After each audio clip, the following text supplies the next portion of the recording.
actually originated by How Africans. does that mean that you should not examine your relationship?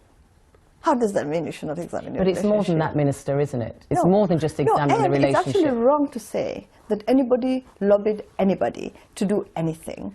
We had a resolution, a decision made by the AU summit in July of this year.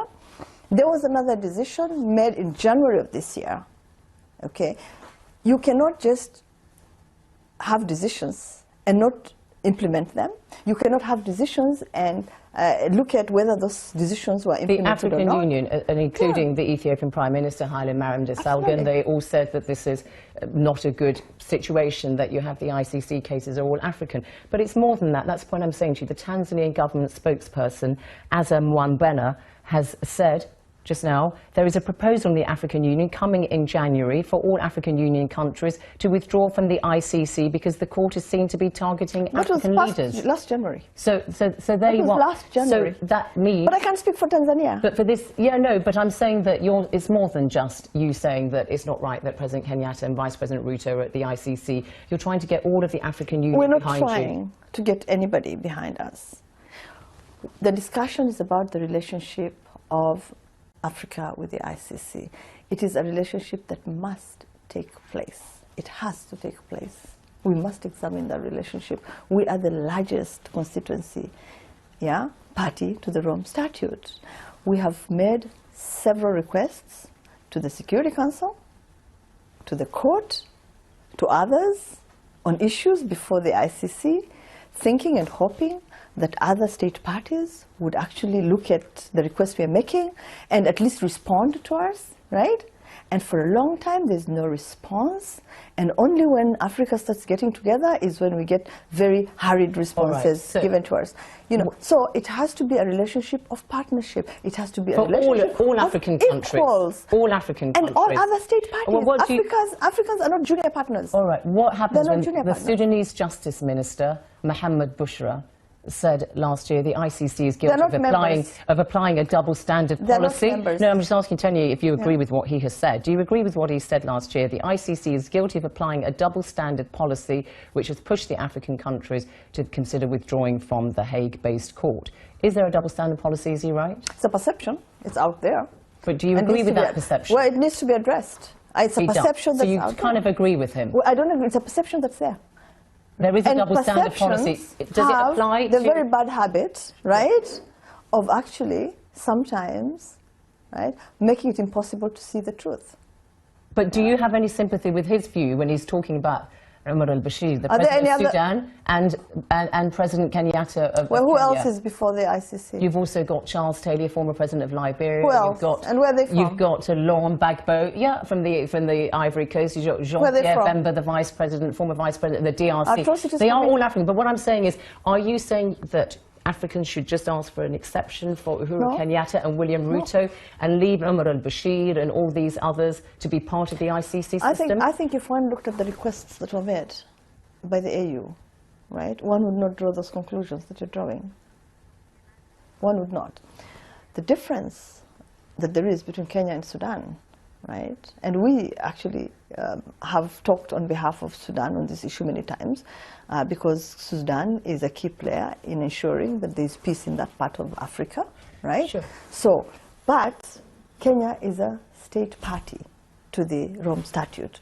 So are these other countries that I mentioned, not Sudan. No, well, it's not signed up. But I'm just asking you, do the Africans stand together on this issue, or are you going to be cherry-picking which leaders should and which countries should remain part of the ICC and which shouldn't? I think every country signs and commits itself to international instruments. It signs and ratifies instruments without asking others whether it should be party or not. We signed, definitely did not ask the others, and so obviously decisions will have to be made by individual independent countries. Because you were saying, of course, that throughout this, you weren't just talking about the ICC's treatment of Kenya alone, you were also saying there is this fact that, that it's African leaders only who are being pursued. There's a perception. So don't you trust the ICC to act impartially when it carries out these trials? I'm a state party, and the Rome Statute it's impartial, it's objective. We signed onto it because we actually believed in what's enshrined in it.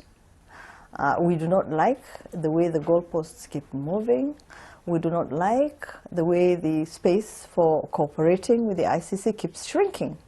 That is a problem that we have with the court. And it is an issue that we're going to address at the Assembly of State Parties, because that's where parties to the Rome Statute gather to discuss issues that relate to the court. What do you say to Kofi Annan, again, mediating Kenya's post-election trials, when he said the trials are not an assault on Kenya's sovereignty, but the first steps towards a sustainable peace? I'll just finish the quote, if you don't mind, Minister, that Kenyans want deeply, a sustainable peace that Kenyans want deeply, making clear that no one is above the law is essential. Kenyans spoke at the general elections. 40 million Kenyans spoke and decided that they were going to elect His Excellency Uhuru Kenyatta as their president and Honorable William Ruto as their deputy president. I do not expect anybody else to speak for Kenyans. Kenyans can actually speak for themselves, and they've spoken loudly and clearly. So seriously, I mean, if one could speak for Kenya in 2007, it doesn't mean that that can be sustained. Well, he has said this more recently, actually. But so you're telling us now that Kenya's going to withdraw from the ICC. Seriously? Kenya's going to withdraw from the ICC, and you as Foreign Minister, you're not worried about the impact. The Parliament will take that decision, and if it happens, you as Foreign Minister of this country are not worried about the impact that will have on your reputation when you go around countries. Well, you know, let me tell you something. Countries do withdraw from international instruments. They do. And I can give you a whole list of countries that have withdrawn very recently from international instruments. We have countries that have signed and unsigned international instruments. So Kenya, I mean, if it chose to withdraw, which is not the case right now, we are cooperating and we are founding members of the court. But if it actually did happen, then it should not be seen as something that is happening outside the norm. It shouldn't. I just want to ask you now, because we saw that terrible violence. Has Kenya now, you've talked about reconciliation efforts and so on, has it put that ethnic-based hostility that we saw behind it? Absolutely. Absolutely. Kenyans came out to vote in the millions. They stood in lines for long periods of time. The Kenyans that came out at 18 years old, at 100 years old. Right? Why? Because they wanted to put everything behind them. They knew that they had a new constitution. There was a new dispensation. Right? There were institutions that were new, refreshed institutions. Kenyans have confidence in their country. But they had hope going forward that everything would be okay. We are the Kenyans that were there in 2007. But they want the accountability, don't they? They want to know, exactly, those people who were traumatized by that violence, they want to know, well, you know what? Who's going to stand and be tried for that. Countries deal with these issues differently. I'll give you an example of Ireland. Right? There were atrocities committed there. They sat around the table, they had truth and reconciliation, and they walked away. They had people in prison as well, but anyway. You know, so you're South Africa, so what's the, so that's your alternative? They were less whatever atrocious than we were. Are you telling me that the violence that was committed there was less than ours? Are you telling us that the lives of South Africans were less than ours? Is that what you're saying? But you're saying now that Kenya has put all this hostility behind it, and actually I'm saying to you, you're a bit too optimistic about that. If you look at the eminent Harvard professor, Kenyan-born Calestus Juma, writing very recently, saying that the challenge to democracy in Africa, talking also about Kenya, is not ethnic diversity, it's the use of identity politics to promote narrow tribal interests. It's tribalism.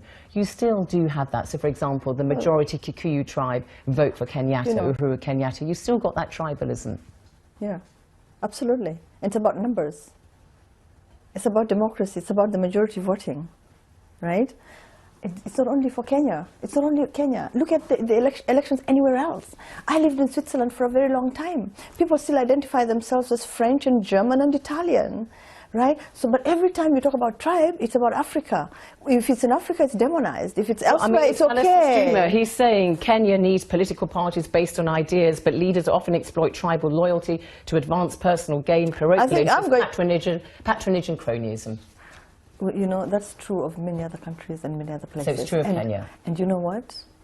It's something. Look at the people who voted in our elections, in the last general elections, and tell me that they came from across the country, but the majority of them were youth ignoring their tribal affiliation. Why? Because they believed in the ideas that were being put across. They believed in the manifesto that was being put across by the Jubilee Coalition. So we're moving. It will, you know, Rome was not built in a day, ZEINAB. We're going to be making progress. We're going to be making slow progress in Africa, right? But we want to make that progress ourselves. We want ownership. We want to make our mistakes and correct them ourselves. We don't want to be fingers pointed at us every time something goes wrong. So, well, you know, there go the Africans. Well, you know what? Africa does not have a monopoly of violence.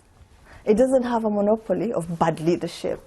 I mean, that's shared across the world. And I can give you many examples of other parts of the world where this happens. Right? What's going to happen to you now, though? Here you are, part of a government where your president is apparently going to be giving evidence via video link, perhaps in November. You've got your vice president now at The Hague giving trial. How can these two men take care of the day-to-day process of running a country? They are. They haven't been found wanting. And I don't see any problems going forward. It's disruptive, though, isn't it? In any case, well, you know what? It's annoying more than disrupting, actually. It's really annoying, seriously. And that's what Africans told me across the board when they saw my deputy president in a courtroom pleading. And, you know, in a way, it reminded them of days gone by, right? So it annoyed a lot of Africans to see that happening. But we don't have a deficit of leadership right now. The country's run effectively and efficiently. Absolutely. With your vice president at The Hague and your president at home. to give evidence. He's at home. He's at home. And you know, they're going to, if the court doesn't decide to dismiss the cases, which should be the right thing to do, because again, as I told you, the pot of evidence is the same, 3 already dismissed. We hope that the other 3 will be dismissed shortly, so that the ICC can look like a credible and legitimate court with legitimate procedures. With legitimate procedures, got to leave it there. Foreign Minister of Kenya, Amina Mohamed, thank you very much indeed for coming on HARDtalk. Thank you.